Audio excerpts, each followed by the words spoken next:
네, 무려 65년이 된 단체인데요. 사실 이곳에 65년 동안 수많은 노동자들이 드나들면서 울고 웃었고, 또 노동자들이, 오늘의 주제죠, 노동자들이 정말 안전하게 일할 수 있는 권리를 포함해서 정말 노동자 생존권에 관련된 기본적인 권리를 지키기 위해서 모이고 또 얘기하고 투쟁하고 했던 곳이 바로 이곳입니다. 그리고 35년 전에 문성면이라는 불과 15살밖에 안 된 젊은 노동자가 수은 중독으로 사망했을 때도 바로 이곳에서 그 산재 투쟁을 함께 벌였던 적이 있죠. 그 이후로도 노동자들과 쭉 함께 왔는데요. 오늘 노동자들의 안전을 위한 음악회를 개최할 수 있게 돼서 정말 뜻깊게 생각을 합니다.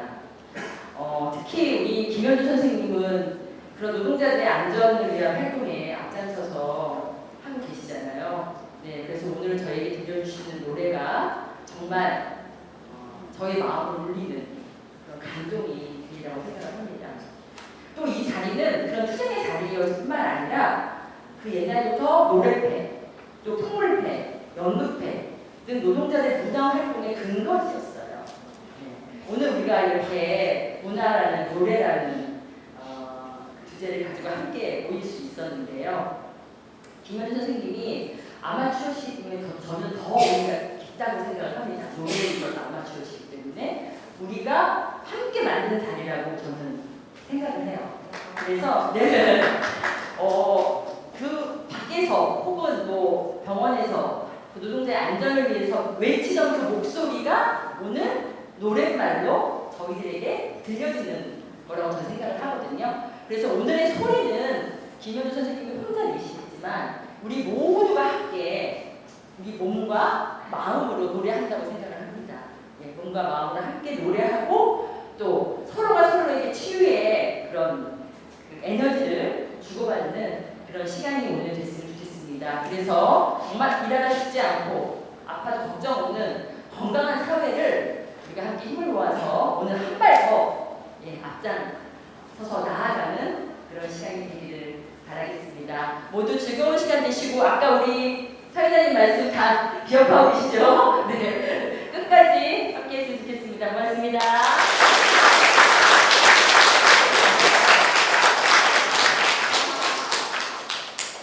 음악회가 시작되면 노래하는 사람 아까 말씀드린 것처럼 가사에 집중을 해야 되고 표현에 집중을 해야 합니다. 그래서 지금 시작하기 전에 핸드폰의 벨 소리를 진동으로 무음으로 귀찮으시더라도 한 번 더 확인을 부탁드립니다. 벨이 울리면 까먹지 않도록. 그리고 오늘 연주 중에 동영상을 촬영은 저희가 저작권 때문에요. 정해진 촬영팀 외에는 동영상 촬영은 중지되어 있습니다. 오늘 공감 음악회는 눈으로, 귀로, 그리고 마음으로 함께 즐겨주시기를 부탁드립니다. 오늘 공감 음악회 4가지 주제를 나누어서 진행될 겁니다. 첫 번째 집서 잊힌 노래를 부르다. 그리고 두 번째 무서운 시간을 지나. 일하는 꿈은 고뇌, 슬픔을 이야기했습니다. 그리고 슬픔을 건너, 그리고 마지막으로 다시 만난 희망을 노래합니다. 노래 중간중간에 준비된 영상이 있습니다. 오늘 우리는 영상을 통해서 김현주 선생님이 노래를 통해서 그리고 바이올린 연주를 통해서 산업재해 없는 사회, 노동자의 땅이 존중받는 사회, 그리고 함께 살아가는 이야기를 하려고 합니다. 첫 번째 무대에 잊힌 노래를 부르다. 일상생활 그리고 사랑에 대해서 이야기를 풀어가려고 합니다. 곡은 프로그램에 나와 있는 대로 진달래꽃과 가장자 김순 선생님의 곡인데요. 제가 지금부터 곡 속에는 선생님이 쓰신 글을 읽는 것으로 시작하겠습니다. 가사는 온 국민이 모두 아는 김소월의 진달래꽃인데 김순남의 진달래꽃은 느낌이 달랐다. 이 노래를 들으면서 떠오르는 것은 회자정리였다. 회자정리. 사람의 만남은 반드시 헤어진다. 당신이 무심코 지려밟고 지나간 그 길을 바라보며 헤어짐의 아픔이 가슴을 파고든다. 그 길에서 밟힌 꽃들도 결국 흙으로 돌아갈 것이다. 그간 죽어도 아니 눈물 흘리우리다를 부르면서 어색하고 어떻게 불러야 할지 확신이 없었는데 오늘 어떤 논문을 읽고 깨달음이 있었다. 김순남의 진달래꽃에서는 눈물을 흘리지 않으려 찾는 것이 아니라 참아도 눈물은 흘려오는 것임을 강조하는 것이었다. 작곡가의 의도는 말과 음악적 강세의 의도적인 어긋남이라 할 수 있다. 즉 노랫말은 절대로 눈물을 흘리지 않겠다고 강조하고 있지만 일치하지 않는 말과 음악을 통해 이 결심이 그리 설득력이 크지 않으며 말의 뜻이 진심인지 아닌지를 의심하게 된다. 아니보다는 물에 더 강조가 놓이고 긍정의 단어 흘리우리다도 강조되기 때문이다. 이번 독탄회에서 부른 노래인 진달래꽃, 자장가 철공석의 작곡가 김순남의 따님과 통화했다. 진달래꽃은 나도 가장 좋아하는 노래예요. 그런데 그 노래는 아버지 친구가 그러시는데 덩실덩실 춤을 추면서 부르는 거예요. 가사는 슬프고 곡은 경쾌하니 어떻게 불러야 할지 마음을 정하기 어려웠다. 헤어진 이와 행복했던 추억을 회상할 때 느끼는 감정은 아련함과 씁쓸함일 것 같은데 덩실덩실 춤을 추듯 부르라니. 아, 그거였구나. 이제 알겠다. 어쩔 수 없이 이별을 하지만 여기까지 함께했던 행복하는 마음에 감사하며 부르는 거였구나. 오호 라고 진달래꽃을 정리했습니다. 두 곡씩 미리 말씀드릴 건데요. 그리고 두 곡을 부를 때 중간에 박수는 치지 마시고요. 두 곡 다 끝난 다음에 이렇게 묶어서 가도록 하겠습니다. 자장가. 특히 자장가는 따님을 생각해서 작사 작곡을 하셨다. 오늘은 평소보다 조금 일찍 일어나 출근하는 길, 한적한 공원에서 독창의 노래를 연습하다 자장가를 부를 때 눈물이 났다. 아이에 대한 따뜻한 기억이 떠올랐다. 그런데 얼마 전 내가 너희들을 위해 자장가를 연습하고 있다고 말하자 딸이 말하길 사실 어릴 적에 엄마가 자장가를 부를 때 무서웠어. 특히 성집 아이가 제일 무서웠어. 라고 한다. 눈치 없는 엄마는 어쩌자고 이 노래를 아이에게 불러주었을까. 오늘도 내일도 꼭 새벽에 나가서 불을 까고 밤늦게 들어오는 엄마는 혼자 남은 아기의 마음을 그리도 몰랐을까. 내가 자책하자 딸은 말했다. 그런데 성지바이 말고 다른 자장가도 다 무서웠어. 자장가들이 모두 단종인가? 들으면 슬퍼져. 그러자 이렇게 말했다. 네가 자기 싫어서 슬펐던 거 아니야? 이 노래도 한번 들어봐. 하고 노래를 불렀다. 노래를 듣고 딸은 웃었다. 연습 많이 했나봐. 노래 실력이 좀 늘었네. 그때 모든 자장가는 엄마들의 눈물이 배어 있을지 모른다는 생각을 했다. 자장가를 어떻게 불러야 아이가 부럽지 않을까 하는 생각을 하다가 자장가는 원래 어른들의 노래라는 걸 받아들였다. 자장가를 무서워하던 우리 아기는 이제 어른이 되었다. 그래도 나는 자장가를 부른다. 김현주 선생님과 엄병수 선생님을 무대로 모시겠습니다.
의사로서 그리고 중대재해 전문가로서 그리고 합창단원으로서 활동했던 모습들이 다큐멘터리처럼 이렇게 만들어졌습니다.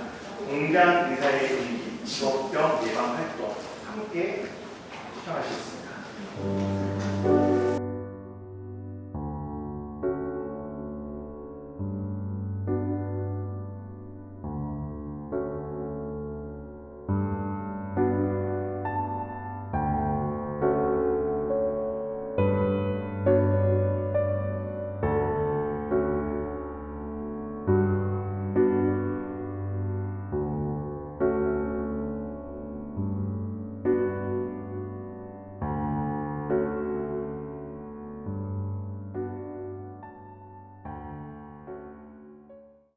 저는 직업환경의학과 의사이고요. 이름은 김현주라고 합니다. 저희 직업환경의학과 전문의 제도는 1990년대 후반에 생겼습니다. 원진 레이온이라는 공장에서 수백 명의 노동자들이 이황화탄소 중독에 걸렸고, 그리고 15살 난 소년 문송면 군이 수은 중독으로 사망하는 사건이 있어서 우리 사회에 충격을 주었습니다. 노동자를 위한 의사가 필요하다라는 문제가 제기가 되어서 저희 전문의 제도가 생겼고, 저는 2기로 수련을 받았습니다. 제가 전문의가 되고 처음에 했던 일은 공장을 다니면서 작업 현장을 이제 순회 점검하고 노동자들 건강 상담을 하는 일이었습니다. 하루는 공장에 갔더니 어떤 젊은 청년 노동자가 손목이 아프다고 어떻게 하면 좋겠냐고 물어보더라고요. 자세히 들어보니까 주치의한테 이제 잘 치료를 해도 낫지 않으니까 이 병이 왜 생겼냐 물어봤더니 주치의가 모르겠다 이렇게 얘기를 한 거죠. 사실 그 경우는 그 사람이 자동차 부품을 조립하면서 2000번 정도 하루에 손목을 꺾는 작업을 합니다. 그렇기 때문에 이제 인대에 무리가 가서 손상이 있었던 것이죠. 치료를 받아도 작업을 계속하니까 낫지가 않았던 거예요. 그래서 제가 회사 측에 이 청년은 다른 작업으로, 손목에 부담이 없는 작업으로 배치를 해야 된다고 권고를 했고, 이 작업은 위험하니까 개선이 필요하다. 이렇게 작업장에는 반복 작업이나 중량물 취급이나 이런 걸 통해서 이제 손, 허리, 어깨 이런 데 질병이 생기는 경우가 흔히 있는데요. 이것을 근골격계 질환이라고 합니다. 이제 근골격계 질병이 가장 흔한 질병이라면 가장 심각한 질병으로는 뇌심혈관 질환이 있습니다. 뇌심혈관 질환이라는 거는 관상동맥 질환, 우리가 협심증이라고 하죠. 이런 심근경색이나 협심증 같은 관상동맥 질환이나 이제 뇌졸중 같은 뇌혈관 질환들을 이제 묶어서 얘기를 하는 건데요. 이런 질병들은 이제 한국인이 많이 사망하는 주요 사망 원인입니다. 근무상의 부담, 야간 근무나 장시간 노동을 부담을 줄여주는 걸 통해서 예방할 수 있는 직업병입니다. 과로 때문에 생기는 질병은 뇌심혈관 질환도 있지만 우울증도 있습니다. 최근에 이제 언론에서 이제 뭐 엄청나게 업무 부담이 증가한 상황에서 자살하는 사례들도 가끔 볼 수 있는데, 우리나라는 이제 OECD 국가 중에서 장시간 노동으로 유명한 나라이죠. 그런데 이제 우리 사회에서는 일주일에 몇 시간까지 노동자들이 일을 하는 게 더 좋으냐, 뭐 이런 논쟁이 있을 정도로 좀 과로에 대해서는 좀 무심한 것 같습니다. 노동자들이 과로를 하고 그것과 관련된 건강 문제들이 있을 때 이제 항상 하는 얘기가 있습니다. 죽도록 일하면 정말 일찍 죽는다. 그러니까 당신의 과로 사실을 회사에 보고를 해야 한다. 왜냐하면 회사는 당신이 과로하지 않도록 관리할 의무가 있기 때문이다. 이렇게 설명을 합니다. 2016년에는 이제 메탄올 중독으로 청년 노동자들이 7명이 실명하는 사건이 있었습니다. 모두 불법 파견 노동자였던 이들에게 메탄올이 무엇인지 얼마나 유해한지 그 누구도 알려주지 않았습니다. 그곳에는 정부도 원청도 사업주도 없었던 셈입니다. 이제 사고 직전에 메탄올 분사량이 증가한 것으로 느껴졌다고 합니다. 그래서 이제 너무 졸리고 머리 아프고 이런 증상들이 있어서 당시에 사업주를 만나보니까 나는 이 물질이 이렇게 유해한 건지 몰랐다. 이렇게 얘기하시면서 나는 세금 잘 내고 월급 잘 주면 좋은 사장인 줄 알았다. 이렇게 얘기하신 분도 계셨어요. 그 사건 이후에 이 사건은 삼성전자의 3차 하청에서 발생을 했고, 노동자들은, 피해자들은 모두 불법 생산직 파견 노동자였습니다. 즉, 우리가 이제 법으로 노동자들을 보호하는 제도의 사각지대에서 발생을 한 것이죠. 삼성전자는 이제 그 3차 하청을 금지하고 생산직 파견을 사용하지 않겠다고 이제 밝혔습니다. 그런데 그래서 이 사건이 일단락이 된 줄 알았는데 얼마 전에 이제 언론을 보니까 베트남의 삼성전자의 하청업체에서 메탄올 중독으로 수십 명이 실명을 했다는 기사를 읽었습니다. 사망자도 있었다고 하더라고요. 지난 97년 19살의 삼성반도체 온양 공장에 입사해 6년 동안 일했던 고 이윤정 씨.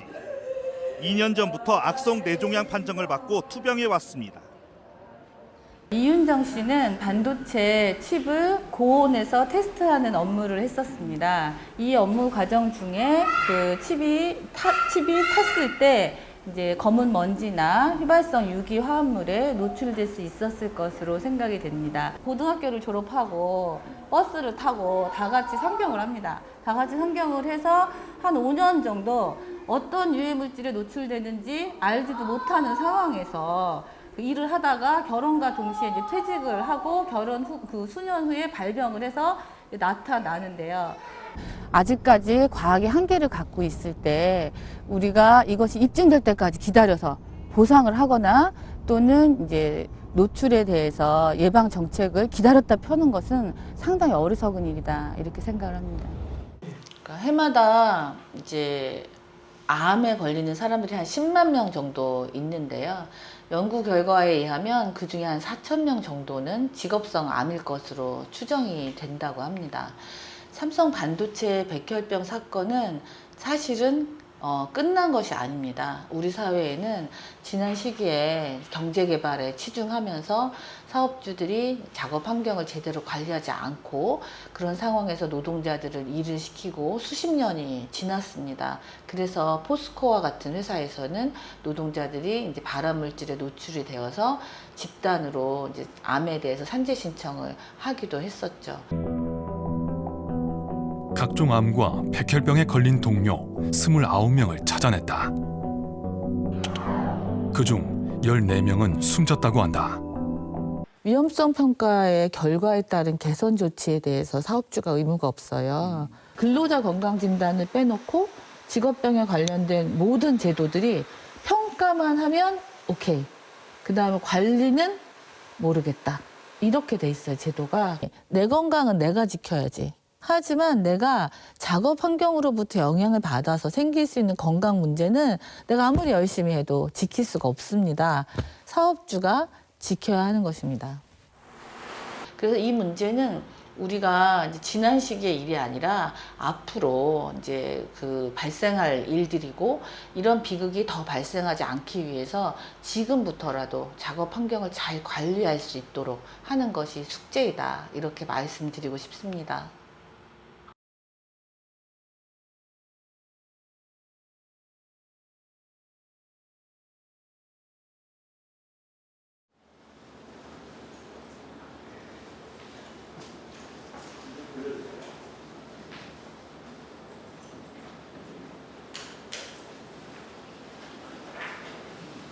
두 번째 노래입니다. 무서운 시간을 지나 슬픔 일하면서 겪는 고뇌 김국시, 김순난 곡 철공소 윤동주시, 김주원 곡 무서운 시간 철공소 김순남의 철공소를 어떻게 부를 것인가 철공소에 대하여 실험적인 화성과 극적 표현은 경이로울 정도이다라는 평입니다. 워낙 어려운 곡이다.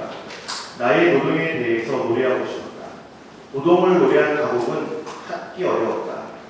일의 기쁨과 슬픔, 무엇인가 만들어내는 뿌듯함, 일이 끝난 뒤의 기분을 노래해 보고 싶다 하였다. 일하는 사람을 만나는 일을 하는 나에게 철공소는 비장하지만은 않은, 때로는 비루한, 때로는 뿌듯한 그런 일상으로 다르게 다가온다. 철공소는 음을 정확하게 짓기가 매우 어려운 곡이다. 1년 동안 이 노래를 연습하면서 해석도 여러 번 바뀌었다. 최근에는 악보에 충실하게 부르고 연습 중이다. 무서운 시간. 무서운 시간은 팬텀 싱어를 통해 널리 알려졌다. 이 노래를 독창의 연주곡으로 선정하고 연습하면서 여러 번 벽에 부딪혔다.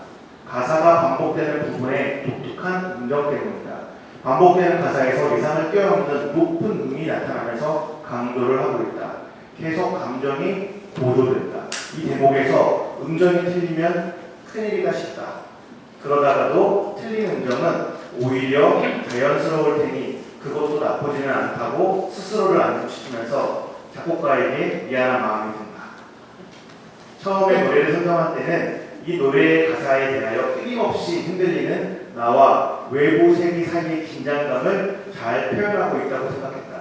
나를 부르는 소리를 듣고 앞으로 나아가 결국 일을 마칠 수밖에 없다는 것을 잘 알면서도 피할 수 있으면 피하고 싶은 나는 부서지기 쉬운 약한 사람이다. 눈을 들어 저만 치서 더 나은 세계를 위해 헌신하는 사람들을 바라보면서 나는 이만큼이라도 해야 염치가 있는 거다 하는 마음으로 두려움을 달래가면서 오늘 하루를 살고 있다. 그런데 노래를 부를수록 내 안에는 두 세계의 충돌이 심해지는 것 같다. 오늘은 한번 생각을 정리해 보아야지 하고 쓰다가 내린 결론. 이 노래는 혼란스러운 마음을 있는 그대로 표현하기로.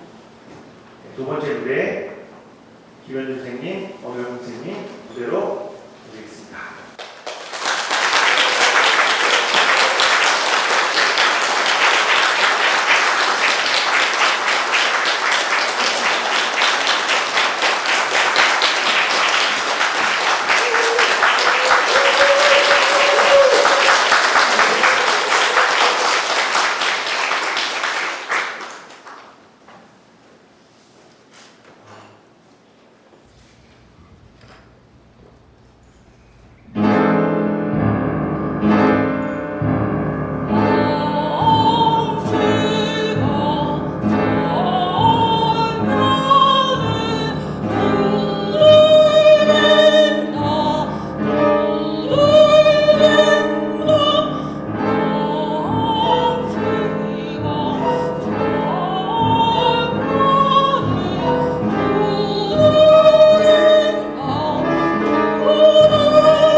소송 발의될 당시 기업이라는 용어를 넣었다가 상임위 논의 막판에 삭제된 중대재해처벌법이 국회 본회의를 통과했습니다. 이번 법안은 산재나 사고로 노동자가 숨질 경우 사업주나 경영 책임자를 1년 이상 징역이나 10억 원 이하의 벌금으로 처벌하고 법인도 50억 원 이하의 벌금형에 처할 수 있도록 규정하고 있습니다.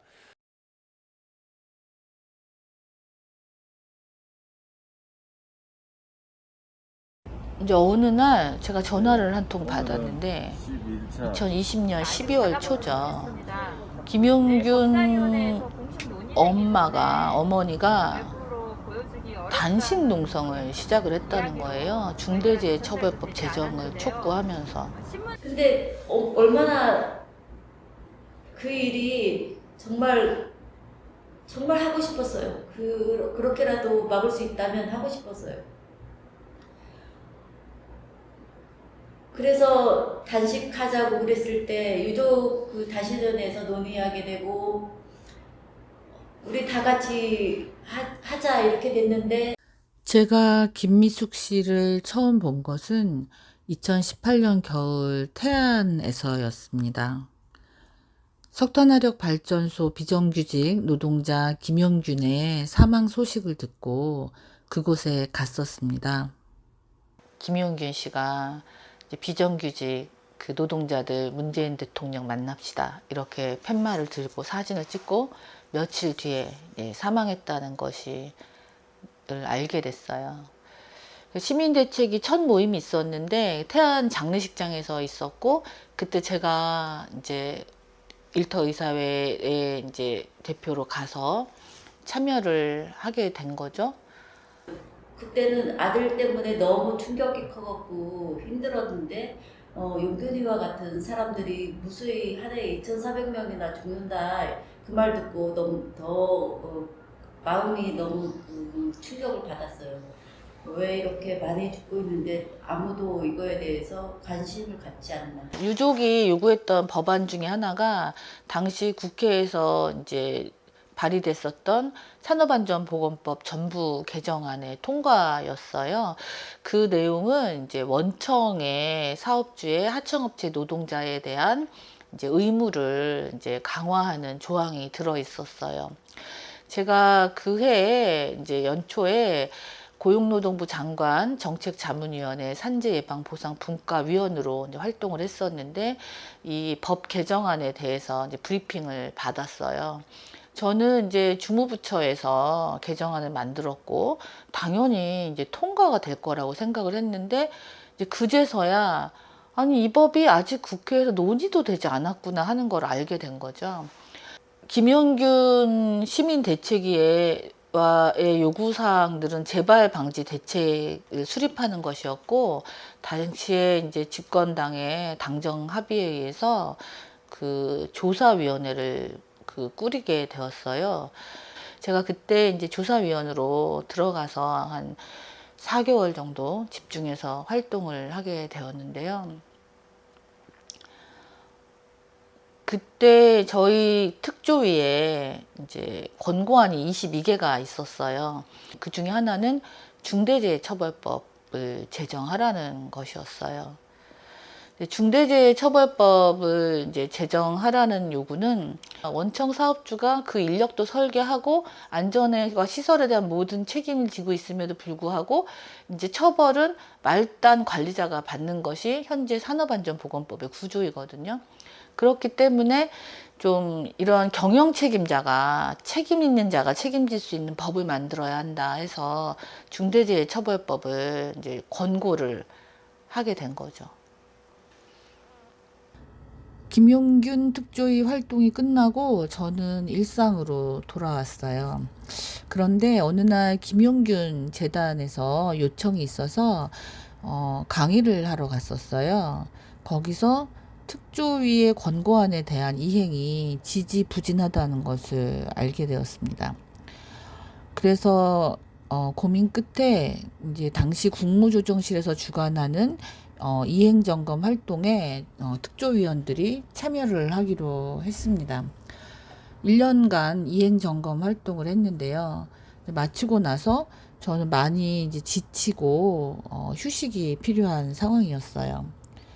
그런데 산재 유족들이 엄동설안의 단식 농성을 중대재해처벌법 그 제정을 요구하면서 단식 농성에 들어갔다는 소식을 듣고 정말 마음이 무거웠어요. 친한 전문가한테 상의를 했어요. 이 중대재해처벌법에 대한 전문가들의 입장 표명이 필요하다고 하는데 난 정말 자신이 없다. 일단 사람들을 모으고 성명서를 쓰고 하는 일들이 너무 힘들잖아요. 그랬는데 이제 그 친구가 언니 그럼 내가 같이 할게 해서 그래 그러면 너는 실무적인 준비를 하고 나는 성명서를 써보마 하고 이제 그날 끙끙 일요일 하루 종일 이제 성명서를 썼어요. 거의 이틀 만에 이제 2,000명이 넘는 학자 전문가들이 서명을 해서 이제 우리가 요구했던 것은 이 법이 국민 10만 명이 발의를 해서 이제 발의를 했고 그리고 각 당에서 관련 법안들이 제출이 됐는데 여전히 국회에서는 논의도 하고 있지 않은 거예요. 그래서 우리는 이제 논의를 제대로 해서 법을 통과시켜라 라는 것이 이제 요구였던 거죠. 이 법은 사상 유례가 없을 정도로 엄청난 토론 끝에 만들어진 법이라고 하더라고요. 어느 국회 보좌관이 하는 말이 이제 이 법이 그 회의를 할 때마다 회의록이 나오고 전문가들이 거기에 대해서 분석하고 토론하고 의견을 제시하고 그리고 이제 기고문을 써서 언론에 내고 국회 내에서도 치열한 토론을 했었던 법이에요. 이제 원래 원안에는 없었는데 사업주와 경영책임자의 안전확보 의무에 대해서 시행령에 규정하자. 다시 시행령으로 넘어간 거예요. 2라운드가 예고되어 있는 거죠. 시행령을 이제 만드는데 또 이제 그 엄청난 논쟁이 있었어요. 사실 이제 전문가들은 이제 그 시행령 제정 과정에서 이제 법 제정할 때만큼 많이 토론을 해서 의견서를 써서 냈어요. 그 과정에서 중대재해 전문가 넷이라는 기구가 이제 출범을 하게 된 거죠. 이제 그것이 이제 어떤 그 사안에 대해서 법을 만들었지만 이게 제대로 되려면 누군가는 감시하고 견제를 해야 되는데 전문가들이 이제 여기서 발을 빼기가 어렵겠다. 이 법이 잘 될 때까지 우리가 책임 있게 행동해야겠다 해서 중대재해 전문가넷을 만들게 된 거죠. 그리고 2022년에 이제 법이 드디어 이제 시행이 되었어요. 그래서 중대재해 전문가넷에서는 이제 현재의 상황에 대해서 분석하고 엄정한 법 집행을 촉구하는 그런 기자회견도 했고 이제 기소 사건들을 분석을 해서 이 법이 이제 실제로 집행하는데 무리가 있는 법이 아니라는 것들을 이제 그 규명하고 이제 사회에 얘기를 하고 이런 일들을 1년 동안 했었던 거죠. 근데 2023년이 돼서 이제 첫 번째 판결이 나왔어요. 이제 건설 현장에서 이제 사망 사건에 대해서 나왔는데 그때 이제 경영 책임자, 원청 경영 책임자는 유죄이다. 그러나 이제 법 처벌은 이제 집행유예이고 1호 판결이 아쉬운 점은 있었지만 경영 책임자의 죄를 인정했잖아요. 그러니까 2호 판결 같은 경우에는 경영 책임자가 구속이 되었어요. 그런데 이제 그 2호 사업장 같은 경우는 그 전에도 무수한 산재 사망이 있었기 때문에 이제 그 죄가 가볍지 않다는 것을 이제 확인한 사례였고요. 어떤 분들은 저한테 이제 중대재해처벌법 이슈는 이제 건너간 게 아니냐, 지나간 게 아니냐 이렇게 얘기를 하시더라고요. 왜냐하면 많은 이제 노동 관련된 현안들이 있고 우리가 이 법을 위해서 너무 많은 에너지를 쓰는 게 아니냐 이렇게 이제 그런 질문으로 저는 좀 들었어요. 지금까지 우리 사회에서 어떤 법이 만들어지면 그 자체로 문제가 해결된 것 같은 착각을 하게 되고 이제 흐지부지 되는 그런 것들을 많이 봤기 때문이다. 이제 모두가 이제 다시 일상으로 돌아가서 이 법을 잊는다면 이제 이 법을 지키지 않으려는 사람들은 끊임없이 노력을 할 것이기 때문에 이제 결국은 무력화될 수 있다. 그런 위험이 지금도 충분하다. 이렇게 생각을 하고 있습니다. 그런데 우리가 이 법을 지키는 게 또 목적이 아니잖아요. 이 법을 통해서 중대재해를 예방하는 데 목적이 있는 거잖아요. 그러기에는 이 법이 아직 많이 부족합니다. 그러니까 제정할 때 이제 그 5인 미만 사업장을 떼고 갔고 공무원 처벌 조항도 없었고, 그래서 이번에 이제 뭐 노동부자는 아니지만 그 터널 화재 사건이라든가 이태원 참사라든가 많은 그 이후에 광주 학동 건물 붕괴라든가 이런 것들은 이 법에 적용을 받지 않거든요. 물론 법 하나 제정됐다고 그동안 켜켜이 쌓인 생명안전에 대한 적폐와 야만적이고 후진적인 사회가 하루아침에 바뀔 수야 없겠지만 해도 너무한 정권과 재계, 경영제를 보면서 참담한 마음을 금할 수 없습니다. 아울러 우리는 이미 알고 있듯이 중대재해처벌법을 14년간 기나긴 투쟁으로 만들었으므로 저들은 절대로 호락호락하지 않을 것을 알고 있었기에 투쟁으로 쟁취해야 합니다. 저들이 집요하게 대응하듯이 우리도 끈질기고 집요하게 싸워야 합니다. 일터와 사회에서 노동자와 시민이 죽지 않는 중대재해 없는 세상을 만들기 위해서 새로운 1년을 준비하는 의미 있는 출발점이라고 생각합니다. 중대재해 없는 세상 만들기 운동본부와 중대재해 전문가 넷이 함께 선두에서 지치지 않고 끈질기게 싸워나갈 결의와 의지를 다짐하는 자리가 되기를 바랍니다.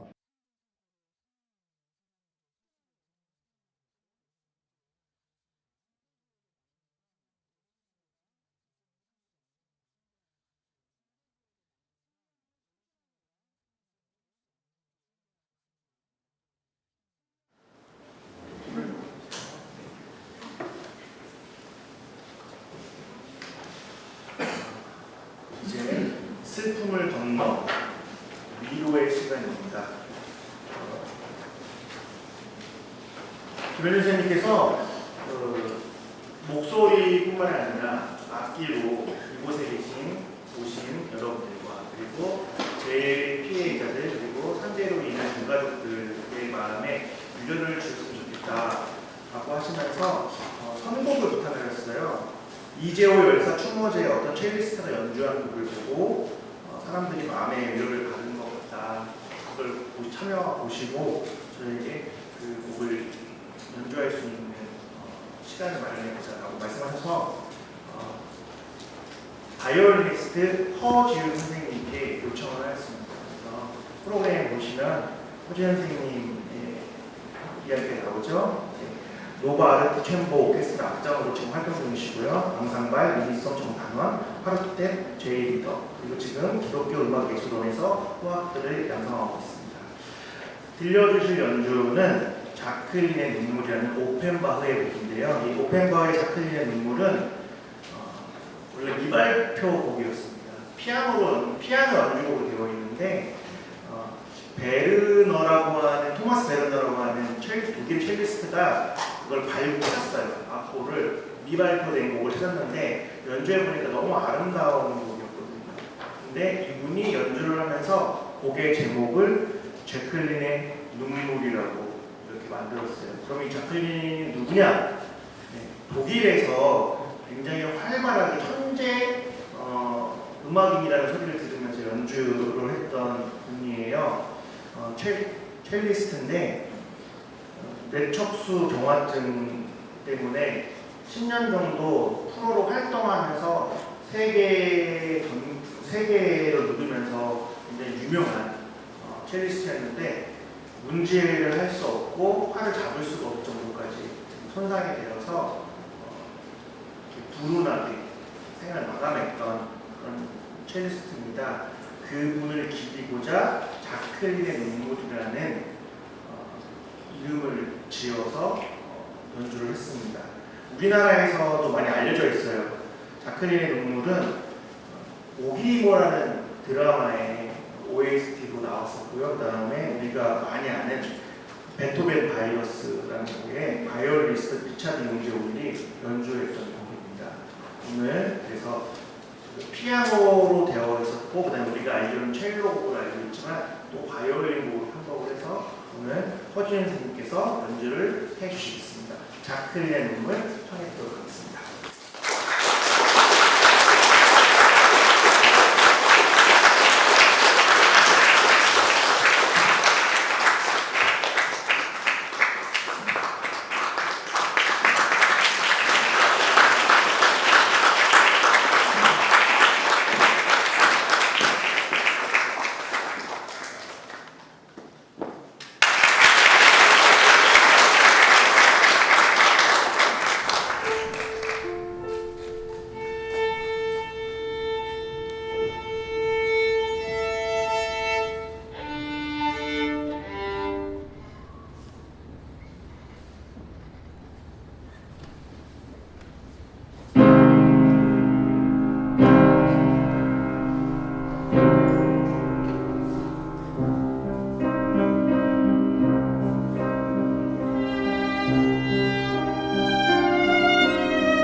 국문에도 두 악기가 서로 기본을 맞추지 않으면 어울리면 안 됩니다. 우리 사회에도 꼭 필요한 그런 작업인 것 같아요.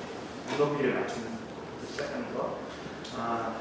지금 연주하신 자클리의 눈물을 들으면서 마음이 정화되는 거 같지 않으세요? 네. 그렇죠.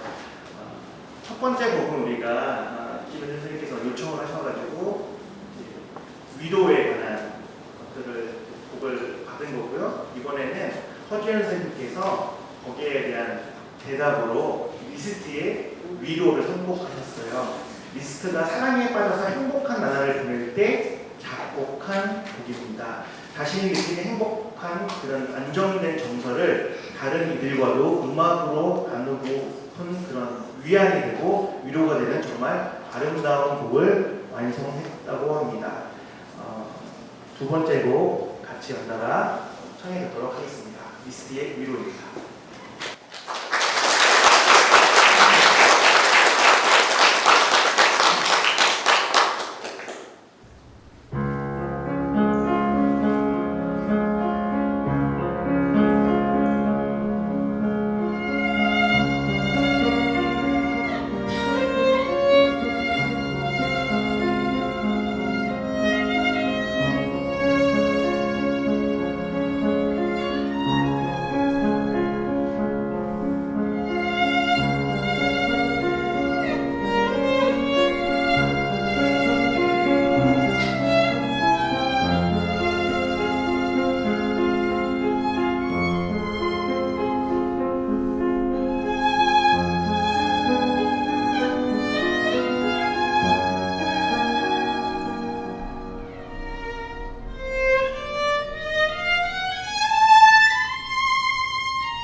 얼굴 표정 보셨어요?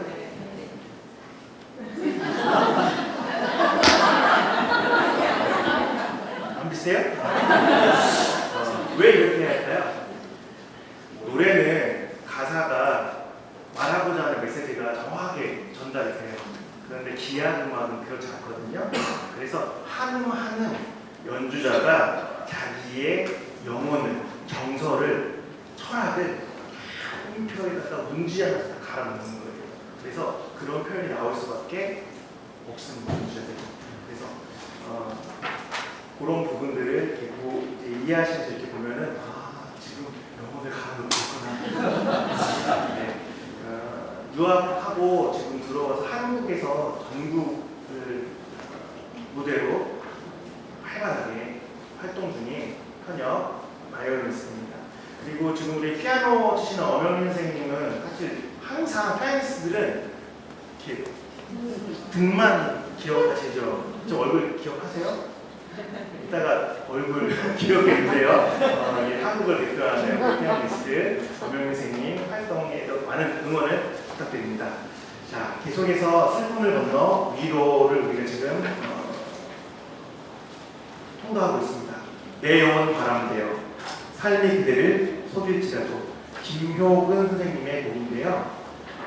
유준 선생님께서 어떻게 기록을 하는지 한번 읽어보겠습니다. 내 영혼 바람되어 산재 사망과 사회적 참사 희생자들이 살아남은 자들을 위로하는 의미로 선곡하였다. 이 노래는 세월호 참사 희생자를 추모하는 음악인들의 합창 영상을 보고 알게 되었다. 구이역 김군 생각이 나서 6번째 노래로 가기가 어려웠다. 목구멍에 뭔가 꽉 막힌 것 같고 뇌 회로가 방전되어 작동을 멈춘 것 같은 느낌에 다른 노래를 더 부를 수가 없었다. 연습하면서 연습 일지를 이렇게 쓰셨던 것 같아요. 다음 곡 삶의 기대를 쏟을지라도 마음은 미래를 꿈꾸니 슬픈 오늘을 지나버리고 걱정 근심 모두 사라지고 내일은 기쁨의 날 맞으라. 삶의 기대를 속일지라도 슬퍼하거나 화내지 마. 절망의 날 그대 참고 견디면 기쁨의 날 꼭 올 거야. 노래 가사입니다. 이 노래를 혼자서 연습하던 어느 날 힘들었던 시간에 대한 기억이 떠오르며 펑펑 울었다. 특별할 게 없는 가사이지만 가사 자체가 무슨 주문과 같았다. 가사의 뜻을 마음에 깊이 새기게 해주는 아름다운 선율을 타고 깊은 위로가 나에게 흐르는 것처럼 느껴졌다. 김현주 선생님, 엄영민 선생님 앞으로 모시겠습니다.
김장 기사의 노래 봄날을 노래한다. 함께 영상 시청하도록 하겠습니다.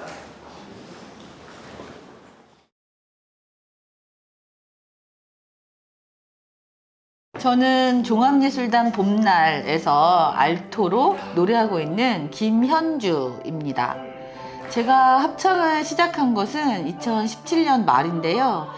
어느 날 합창 공연을 보고 노래를 하고 싶다는 마음을 갖게 됐고, 오랫동안 기다렸다가 그 합창단 오디션을 보았어요.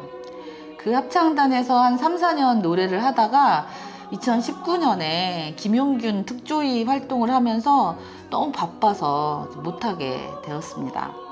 시간이 지나서 전에 함께 합창단을 했던 사람들이랑 이야기를 나누게 됐는데요.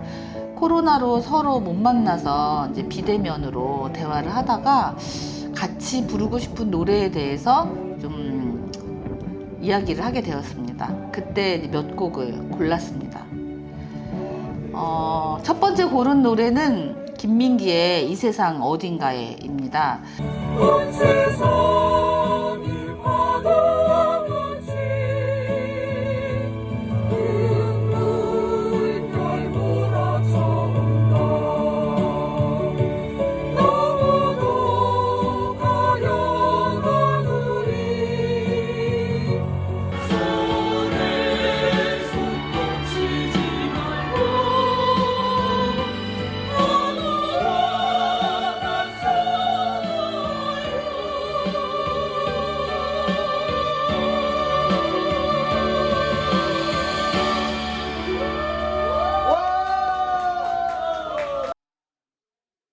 우리가 원하는 건이라는 노래도 이제 골랐는데요. 2015년에 민주노총 여성위원회에서 꽃다지에 의뢰를 해서 만든 3.8 여성의 날 기념 노래라고 해요. 특히 여성 노동자들이 그 자신들의 권리를 옹호하기 위해서 이제 싸우는 현장에 가서 많이 불렀습니다. 지치고 외로운 마음을 따스하게 해줄 수 있는 노래도 부르고 싶었어요. 그래서 여러 합창단에서 이제 코로나로 지친 시민들을 응원하는 노래들을 좀 들어보다가 이 노래를 만났습니다.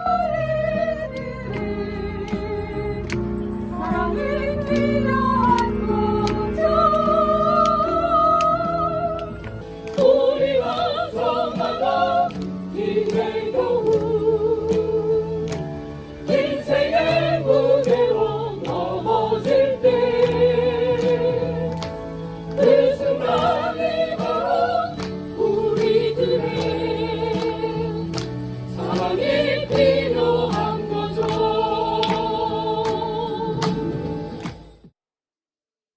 노래를 부르면서 웃는 일이 많아졌어요. 제가 차별금지법 제정연대에서 법 제정을 촉구하면서 농성을 할 때 찾아가서 노래를 한 적이 있는데요. 그때 제가 노래하는 영상을 보고 깜짝 놀랐어요. 제가 환하게 웃고 있더라고요. 친구들과 함께 노래를 할 수 있다는 게 너무 행복하다는 것을 이제 깨달았습니다. 처음에는 우리끼리 모임을 하다가 지휘자, 반주자가 합류를 하게 되었는데요. 사실 그때 우리 중에 한 명이 이제 은퇴를 하게 됐는데, 이제 은퇴를 축하하는 기념 노래 영상을 만들기 위한 작은 프로젝트를 한 거죠. 그때 이제 지휘자님을 초청을 해서 함께 노래를 하면서 이제 너무 좋아서 헤어지기가 힘들어서 계속 노래를 하게 되었고, 창단 공연까지 하게 되었습니다. 그 쇳물 쓰지 마라 라는 노래를 저희가 불렀는데, 용광로에 떨어져 죽은 청년에 대해서 제페토라는 이제 댓글 시인이 쓴 시를 가수 하림 씨가 곡을 붙여서 이제 부른 노래예요. 창단 공연 때 그 쇳물 쓰지 마라를 불렀는데요. 산재 유족 모임인 다시는에서 오신 분들 앞에서 노래를 불렀습니다.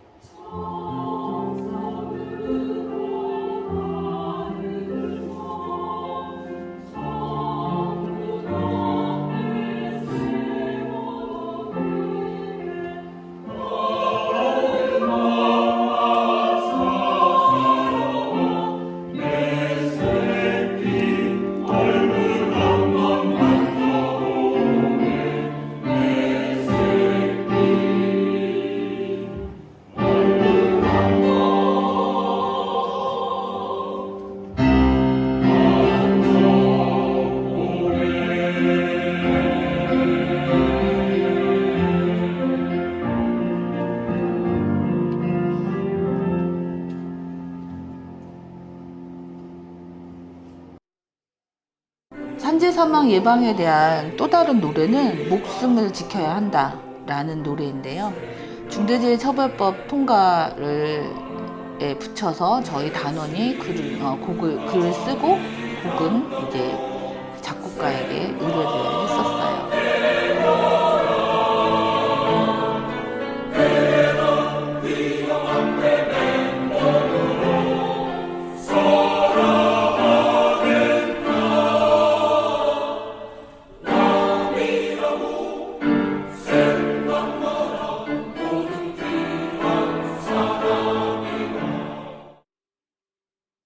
또 위험의 외주화가 만연된 사회에서 원청의 경영 책임자의 역할이 안전 확보에 매우 중요하다고 생각을 합니다.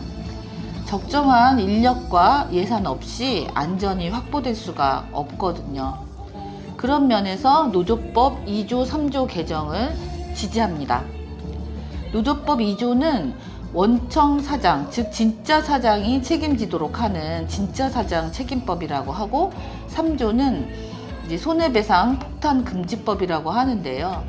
작업장에서 이제 민주적으로 이제 안전에 대해서 이야기할 수 없는 노동조합 활동을 위축시키는 결과를 낳기 때문에 노조법 2조 3조 개정에 찬성합니다.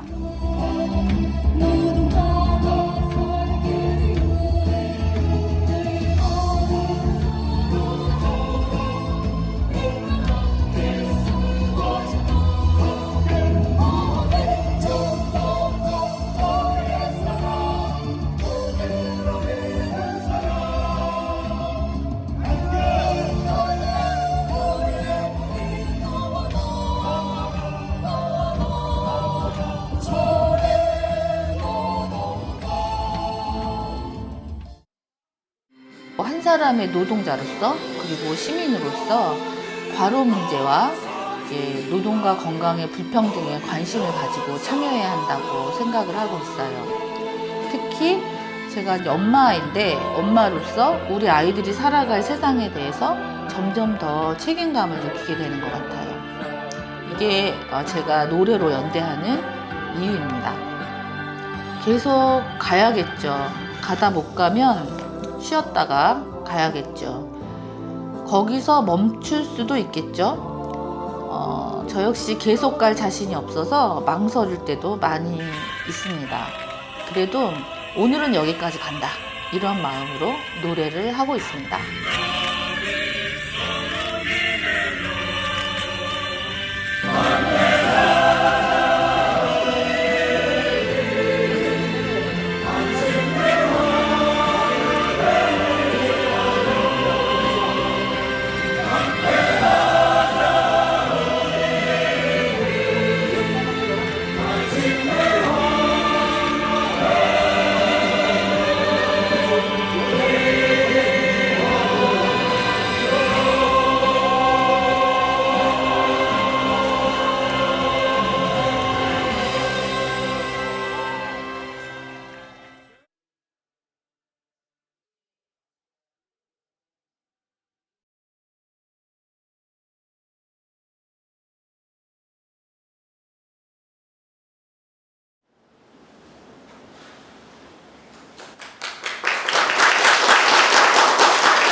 합창을 할 때 늘 조화롭고 아름다운 소리가 나는 게 아니라 다른 이가 소리를 좀 고치면 좋겠다는 마음이 들 때도 자주 있고, 그럴 때는 지적하고 싶은 유혹을 느낀다. 그러나 다른 이도 나에게 같은 생각을 하겠지 싶기도 하고, 합창에서 소리도 마음도 모두 중요하지만 사람마다 더 중요하게 생각하는 게 다르다는 것을 이해할 필요가 있다. 하나하나의 소리를 들으면 개선해야 할 점이 상당히 많을지라도 전체의 소리를 들으면 그 단점들이 가려워지고 아름답게 들리기도 하는 게 합창의 마법이다. 이 마법을 경험할 수 있는 운 좋은 사람이라는 생각을 하게 되면 동료들에게 무한한 감사의 마음이 든다. 이렇게 적어드렸습니다. 자, 어느덧 마지막 무대 다시 만난 우리 희망을 이야기하는 수서가 있습니다. 두 곡을 부르실 건데요. 소녀시대의 노래를 부르신다고 합니다. 다시 만난 세계, 소녀시대, 민들레처럼 꽃다개거든요. 소녀시대, 다시 만난 세계는 이 노래에서 내가 좋아하는 구절은 다음과 같다. 수많은 알 수 없는 길 속에 희미한 빛을 난 쫓아가 언제까지라도 함께하는 거야. 다시 만난 우리. 널 생각만 해도 난 강해져. 울지 않게 나를 도와줘. 언제까지라도 함께하는 거야. 다시 만난 우리. 사실 이 노래는 선정하고 편곡하고 연습을 하면서도 어떻게 불러야 할지 머릿속도 정리가 안 되고 기술적인 문제도 해결되지 않아 고민이었다. 그런데 이 노래가 이 만만치 않은 시기에 내 마음을 어루만져 줄 줄은 몰랐다. 이렇게 이야기하고 있습니다. 민들레처럼 오랜만에 불러보는 노래, 20년 전에 부르던 이 오래된 노래를 가사도 형식도 90인 노래를 올해 여름 10월 7일 소프라노 김현주 도창에게 부르려고 편곡을 했다. 수천 수백 개의 민들레 꽃씨가 저 멀리 들판으로 날아가는 상상 때문이다. 특별하지 않을지라도 결코 빛나지 않을지라도 흔하고 넓은 들들과 어우러져 거침없이 피어나는 민들레. 아 민들레 뜨거운 것은 수천 수백의 꽃씨가 되어. 오늘의 마지막 곡입니다. 작곡가 전다민 선생님의 손을 거쳐 편곡된 이 노래들은요 클래식 버전으로 완전하게 변신이 되어 너무나도 세련되고 멋진 곡이 되었습니다. 전다민 선생님은 대한민국이 주목하는 굉장히 유망한 작곡가로 알려져 있습니다. 전다민 선생님의 편곡 버전과 작곡 작품들은 저도 연주를 꼭 해볼 거라고 마음을 먹고 있습니다. 부탁을 드리고 있어요. 네, 오늘의 마지막 곡입니다. 김현주 선생님, 김현주 선생님 무대로 청하겠습니다.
그